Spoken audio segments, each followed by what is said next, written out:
اللہ کے فضل و کرم سے آخری رکوع پر ہم پہنچ گئے، اور یہ بڑا ایک یوں سمجھیے 3 آیتوں پر مشتمل رکوع ہے، جیسے کہ وہ رکوع جو ہم نے پڑھا تھا جس میں آیت الکرسی 4 آیتیں ہیں وہ، اور یوں کہا جا سکتا ہے کہ یہ 2 رکوع ایک دوسرے کے بالکل بالمقابل ہیں اپنی عظمت میں اور مقام میں۔ آیت الکرسی کی جگہ یہاں ایک دعا کی آیت ہے، جامع ترین دعا جو آئے گی آخری آیت میں، للہ ما فی السماوات و ما فی الارض۔ اکثر و بیشتر آپ دیکھیں گے سورتوں کے اختتام پر یہ الفاظ پھر آتے ہیں، اللہ ہی کا ہے جو کچھ بھی ہے آسمانوں اور زمین میں۔ وَإِن تُبْدُوا مَا فِي أَنفُسِكُمْ أَوْ تُخْفُوهُ، اور جو کچھ تمہارے دلوں میں ہے خواہ تم اسے ظاہر کرو خواہ چھپاؤ، يُحَاسِبْكُم بِهِ اللَّهُ، اللہ تم سے محاسبہ کر لے گا،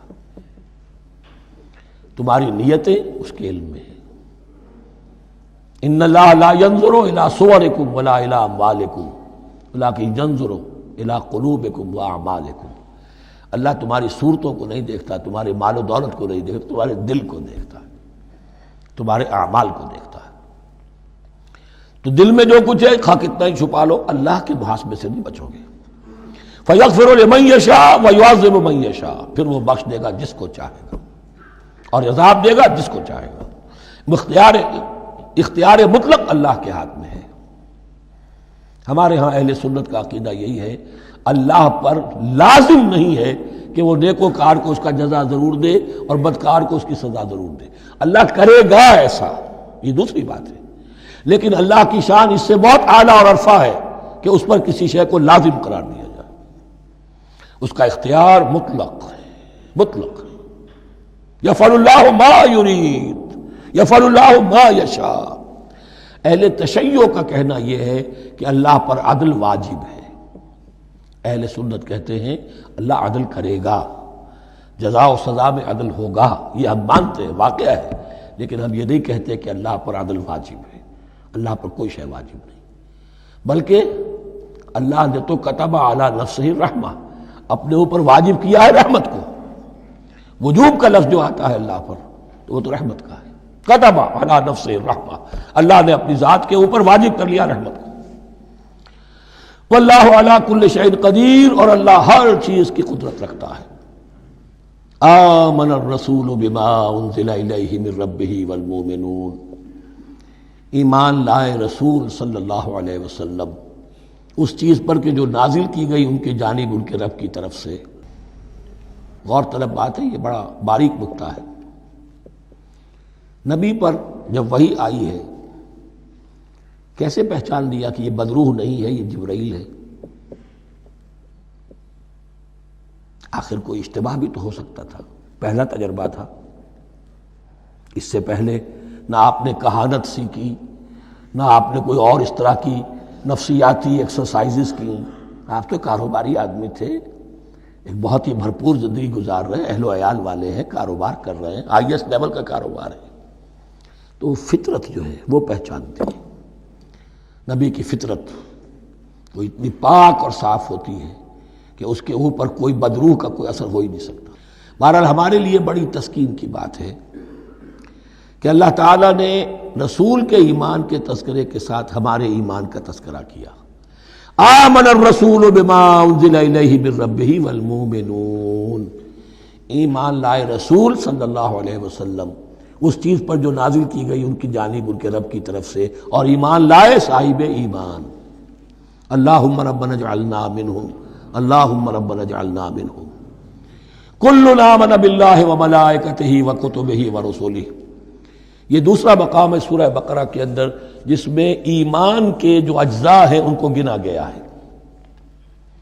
کچھ یاد ہے آیت البر،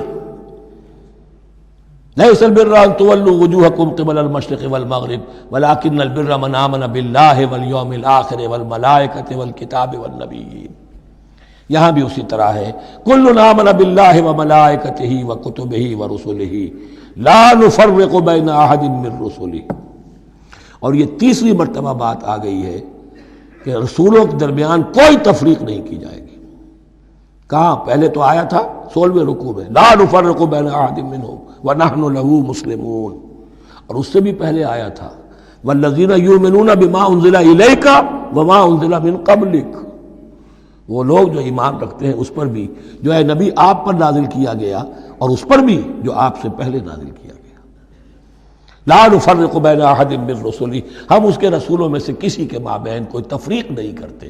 تفضیل اسی صورت میں ثابت ہے، تلک الرسل فضلنا بعضهم علی بعض منهم من کلم اللہ ورفع بعضهم درجات وقالوا سمعنا واطعنا، وہی بات کہ جو کہی گئی تھی جب ان سے کہا گیا تھا واسمعوا، کیا کہا تھا انہوں نے؟ سمعنا وعصینا، سمعنا واطعنا، وہ کہتے ہیں ہم نے سنا اور مانا۔ غفرانک ربنا، ہماری درخواست ہے پروردگار، تیری بخشش مانگتے ہیں۔ غفرانک، نون پر زبر ہے، مفعول ہے، نسألک غفرانک، اے اللہ ہم تجھ سے سوالی ہیں، تجھ سے طلب کرتے ہیں، درخواست کرتے ہیں تیری مغفرت کا۔ وإلیک المصیر، اور تیری ہی جانب لوٹ جانا ہے۔ یہاں پر وہ ایمان بالآخرہ بھی آ گیا جو یہاں اوپر نہیں آسان۔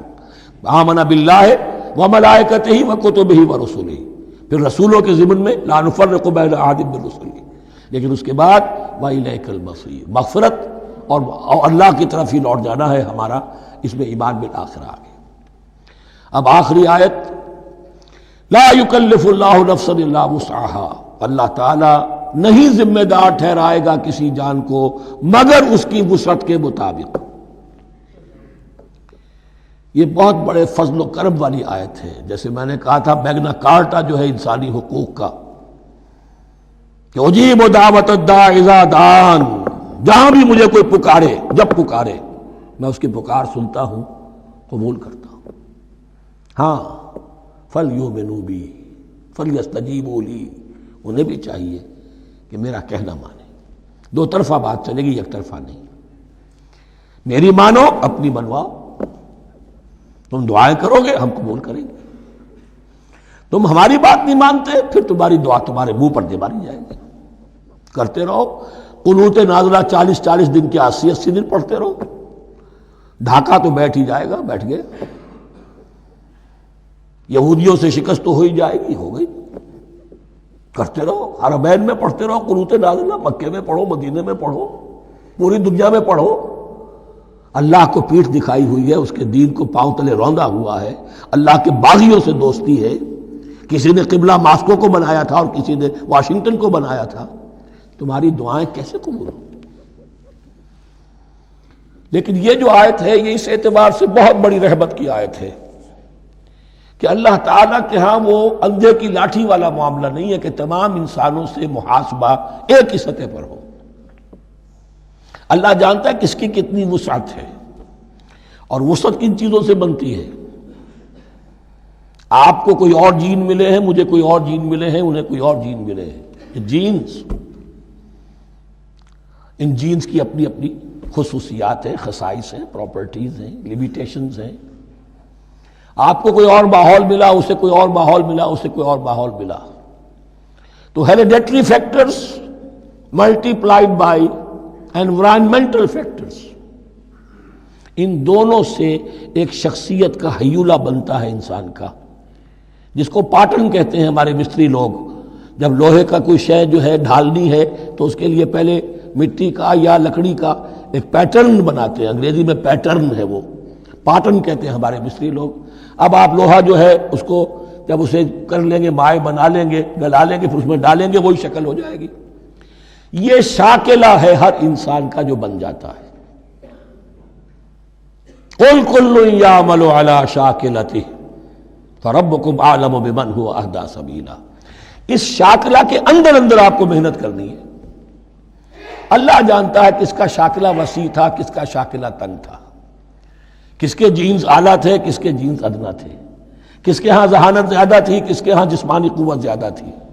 جو بھی کچھ اس نے دیا ہے، جس کو وہاں ہم نے رکھا اس کو وہاں رکھا، اس نے وہاں تعلیم پائی، اس نے یہاں تعلیم پائی، جو بھی انوائرمنٹل فیکٹرز آئے ہیں، جو بھی جینیٹک فیکٹرز آئے ہیں، سب اللہ کے علم میں ہے۔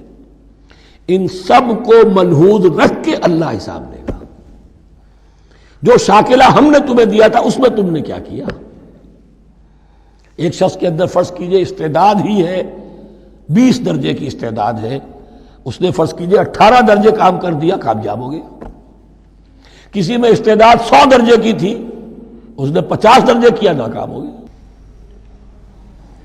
حالانکہ کمیت کے اعتبار سے 50 درجے زیادہ ہے 18 درجے سے، لیکن یہ 18 درجے کا کام وہ کر رہا ہے جس کے اندر استطاعت تھی ہی 20 کی، یا 18 ہی کی تھی، اس نے پوری کر دی۔ اور 50 درجے والا وہ جس کو اللہ نے دے رکھی تھی 1000 کی استطاعت،